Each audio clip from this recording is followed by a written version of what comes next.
For 30 years, I've been warning people in my books and in every other way I can that this world is controlled by a cult.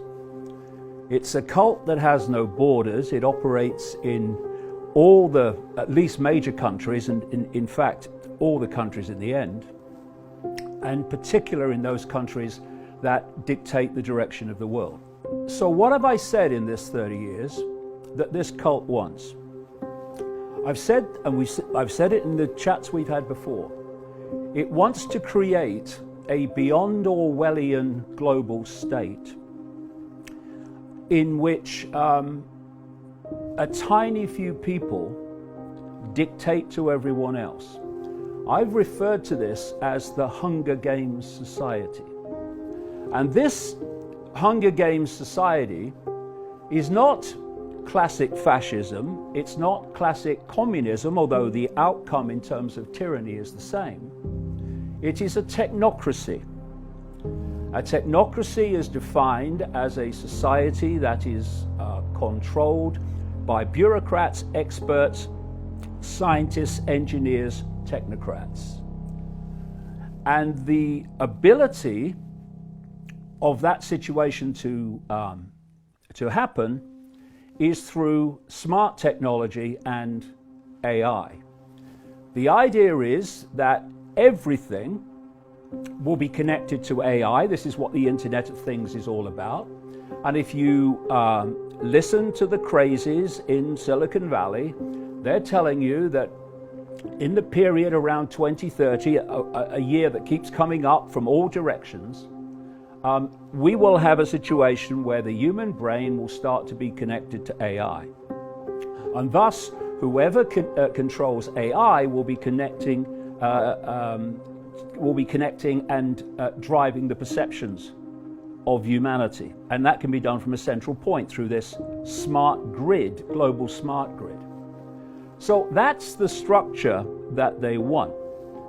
They also want a society completely cashless, where everything is digital money, a single one world currency, which will be run through this smart grid. Now, in the same 30 years, I've been saying there are two major techniques that are being used to bring about that situation.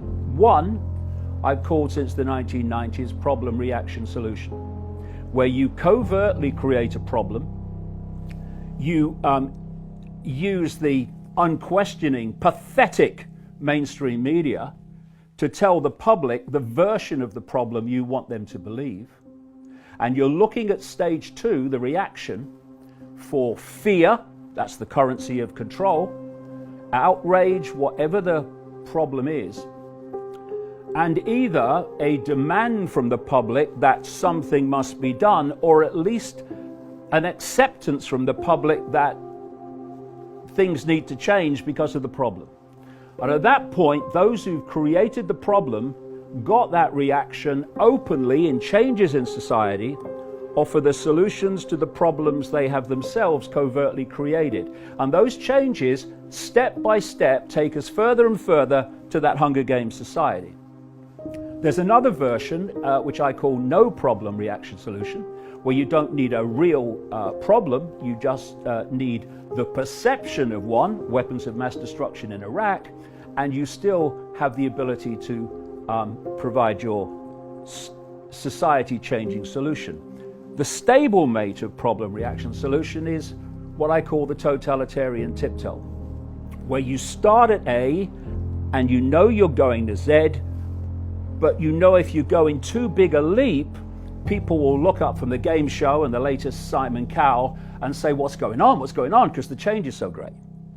So you do it in as big a steps as you can towards your outcome, but not so fast or big that you alert too many people to the fact that it's a pattern. What you want people to believe is everything is random. And I have this other phrase which relates to all this: know the outcome and you'll see the journey. If you don't know where this world is being taken by this cult, then everything seems random. Coronavirus, random. Climate change, random. Economic crash, random.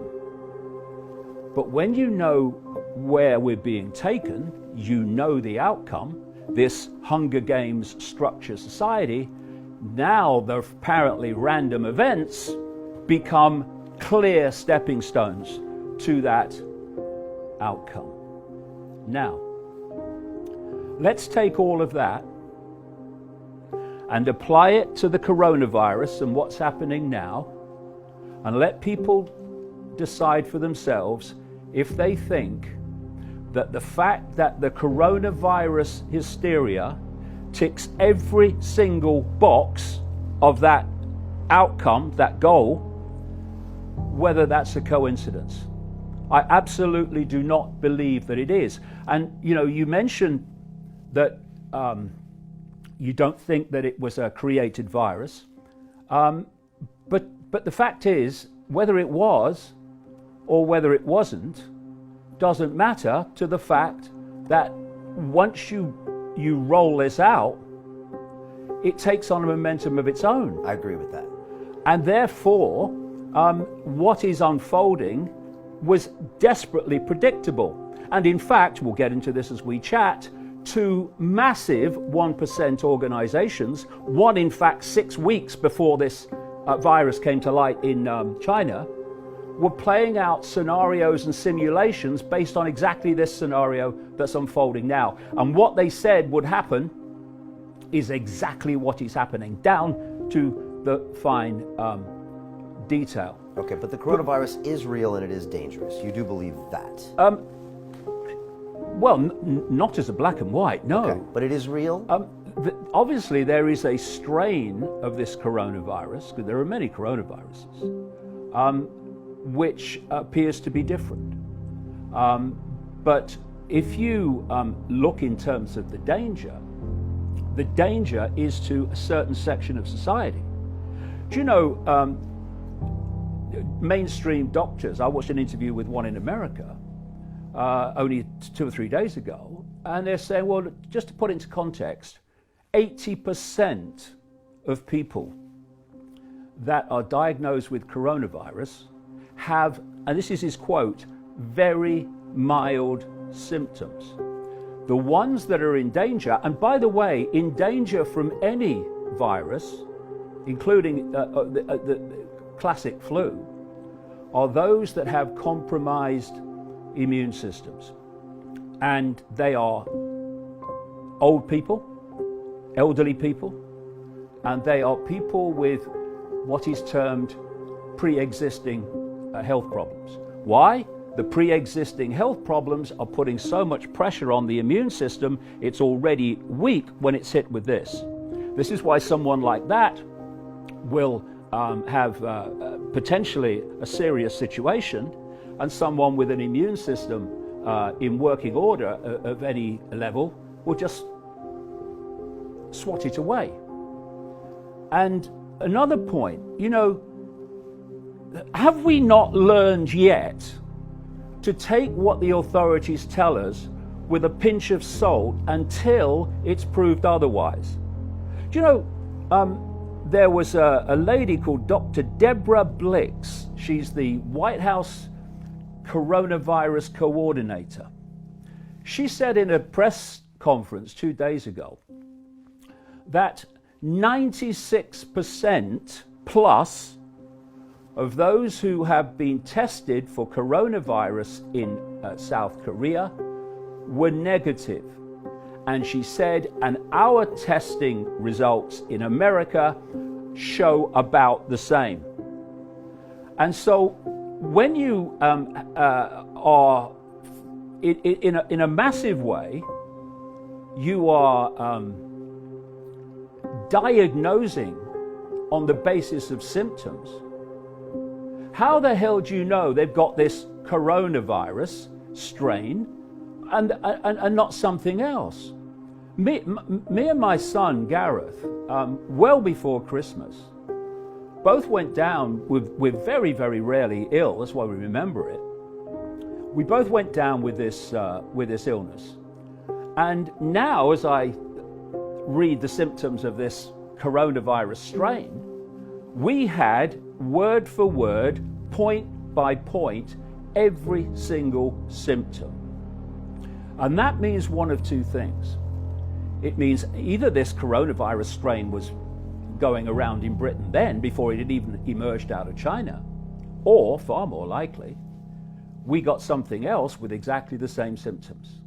So I would hold back on believing the figures. What happens to those people whose businesses collapse? What happens to all those people who were working for those businesses? For bars, for hotels, for all these businesses that have been targeted, don't go there, shut down. What happens to them? They fall into the bottom of the Hunger Games society. And what we're seeing now, every day, is this Hunger Games society coming closer and closer and closer because of what's being done in the name of protecting the people. I got news for you. You go deep enough into this system, they don't give a shit about the people.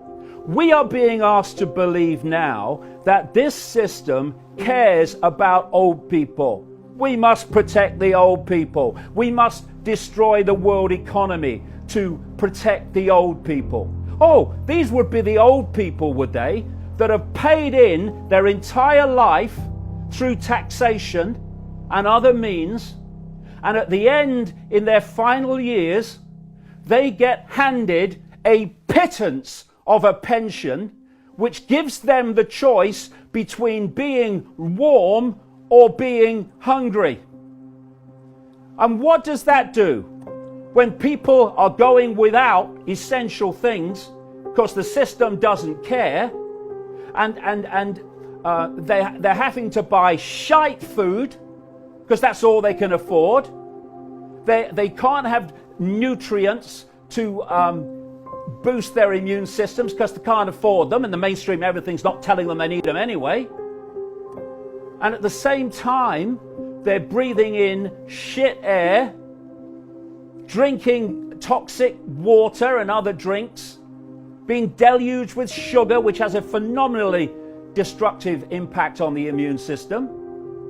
All this is going on. We're living in an electromagnetic, technologically generated soup of radiation toxicity.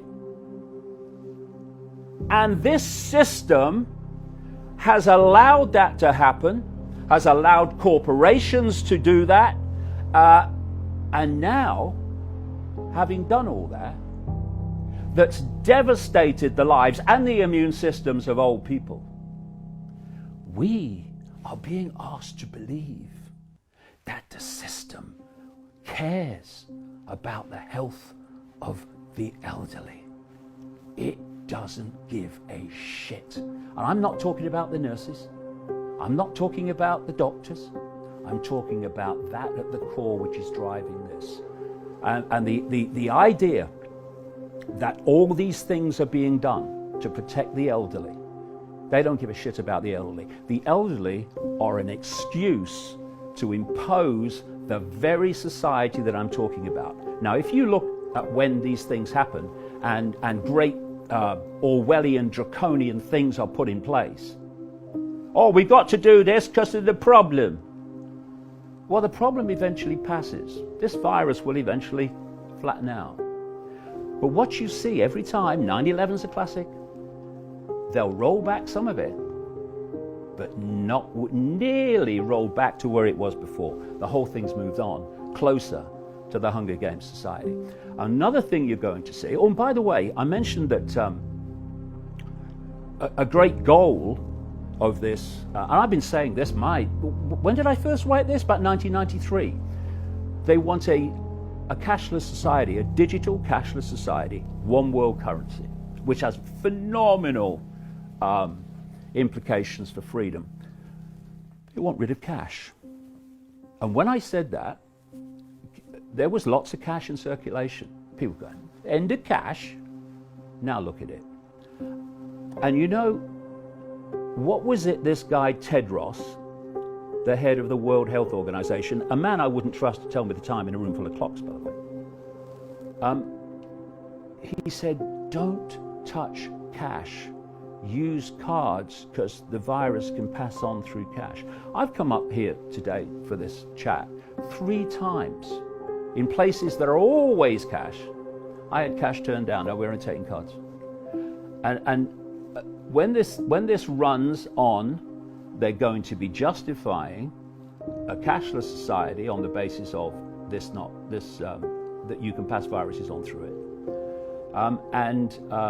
They're going to be saying, we can't have this again. We can't have this happen again. So you're going to have more technological testing of people for whether they have a temperature and all this stuff. And the whole surveillance is going to move on.